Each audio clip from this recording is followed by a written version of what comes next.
एक बार ब्रह्मा जी के चारों मनसपुत्र सनत कुमार सभी लोकों की आसक्ति त्याग कर समस्त लोकों में आकाश मार्ग से विचरण कर रहे थे। सभी लोकों में घूमते हुए चारों कुमार भगवान विष्णु के निवास स्थान वैकुंठ धाम जा पहुँचे। श्री हरि के दर्शन की लालसा से उन्होंने वैकुंठ धाम की 6 ड्योरियां पार कर जब वे 7वीं पर पहुँचे तभी हाथ में गदा लिए हुए वहां 2 समान आयु वाले देव श्रेष्ठ दिखलाई दिए, जो बाजूबंद, कुंडल और किरीट आदि अनेक अमूल्य आभूषण से अलंकृत थे। जब वे चारों कुमार, जो कि पूर्ण तत्वज्ञ थे तथा ब्रह्मा की सृष्टि में आयु में सबसे बड़े होने पर भी 5 वर्षों के बालकों से जान पड़ते थे और दिगंबर वृत्ति से रहते थे, उन्हें इस प्रकार निसंकोच रूप से जाते हुए उन द्वारपालों ने उन्हें बेद की आड़ से रोक दिया और उनकी हंसी उड़ाने लगे। रुको, तुम सब इस प्रकार नहीं घूम सकते। तभी उन चारों के नेत्र क्रोध से लाल हो गए और उन्होंने पूछा, तुम कौन हो हमें रोकने वाले? हम वैकुंठ के द्वारपाल हैं। तुम्हारे नाम क्या हैं? कुमारों ने पूछा। जय और विजय, दोनों में क्या अंतर है? दूसरों पर प्राप्त की गई जीत को विजय कहते हैं, परंतु स्वयं पर प्राप्त जीत को जय कहते हैं। अपने मन और हृदय, विचार और कार्य पर प्राप्त जीत विजय बाहरी है, किंतु जय आंतरिक उपलब्धि है और यह सबसे कठिन है। जिन्होंने स्वयं को जीत लिया है, केवल वे ही वैकुंठ को प्राप्त कर सकते हैं। तुम चारों अभी बहुत छोटे हो और तुम्हें संसार का अनुभव नहीं है। तुम यहाँ प्रवेश नहीं कर सकते। हम बालवत प्रतीत होते हैं, पर हम ब्रह्मा के मानस पुत्र हैं। हमें प्रभु के दर्शन करने हैं, पर तुम सब ने वस्त्र भी ठीक से नहीं पहना है। ऐसे कैसे दर्शन करने जाओगे?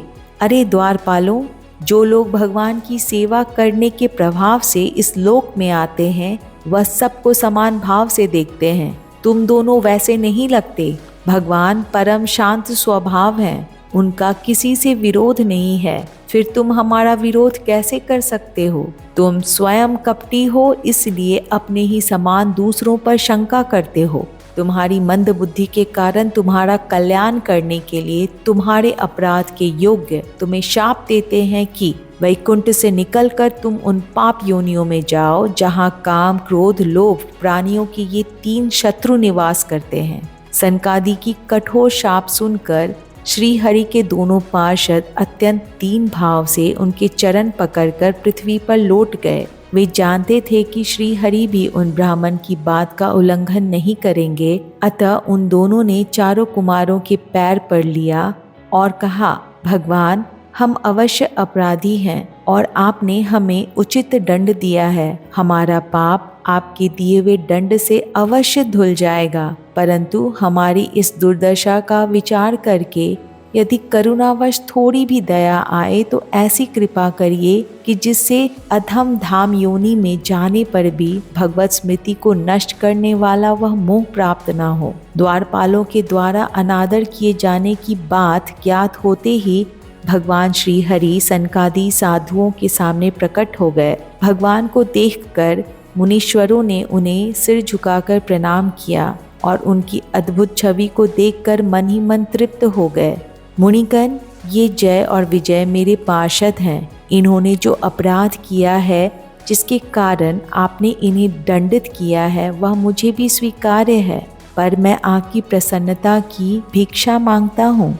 वे चारों का क्रोध भगवान के माधुर्य भाव से शांत हो गया और उन्होंने कहा, अहो प्रभु, यह घटना निश्चित रूप से आपकी प्रेरणा से हुआ है। तभी भगवान विष्णु ने उन दोनों से कहा, मैं उनके शाप को वापस नहीं कर सकता, किंतु उसे निश्चित अवधि के लिए नियत कर सकता हूँ।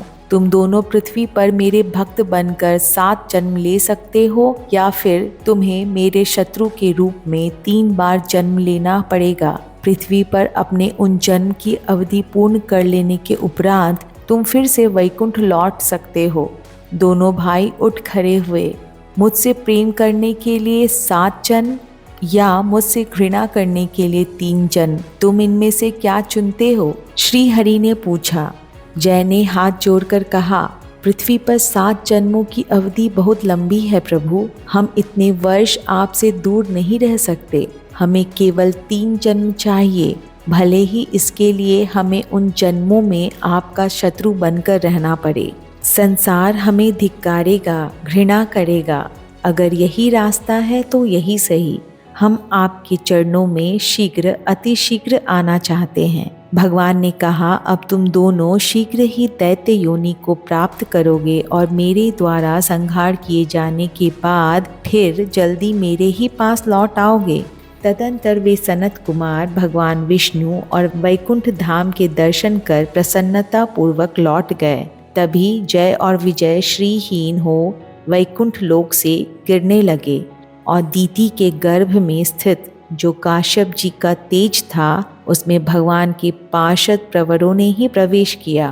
दोनों भाइयों के जाते ही भगवान विष्णु ने उनके भविष्य पर दृष्टि डाली। उन्होंने पृथ्वी पर शत्रु के रूप में जय और विजय के 3 जन्म देखे। सतयुग में वे हिरण्याक्ष और हिरण्यकश्यपु नामक भाइयों के रूप में जन्म लेंगे। त्रेता युग में वे रावण और कुंभकर्ण होंगे और द्वापर युग में वे शिशुपाल और दंत वक्र नाम के चचेरे भाइयों के रूप में जन्म लेंगे। प्रत्येक जन्म में उनका वध विष्णु के द्वारा ही होगा। विष्णु ने आंखें मूंद ली। शरीर खोकर आत्मा को प्राप्त करने हेतु 3 जन्म, यह समझने के लिए जय विजय मात्र शब्द नहीं थे और यह घटना एक मात्र घटना नहीं थी। ये एक महानतम उद्देश्य और विश्व कल्याणार्थ पूर्ति के लिए किया जाने वाला प्रयास था।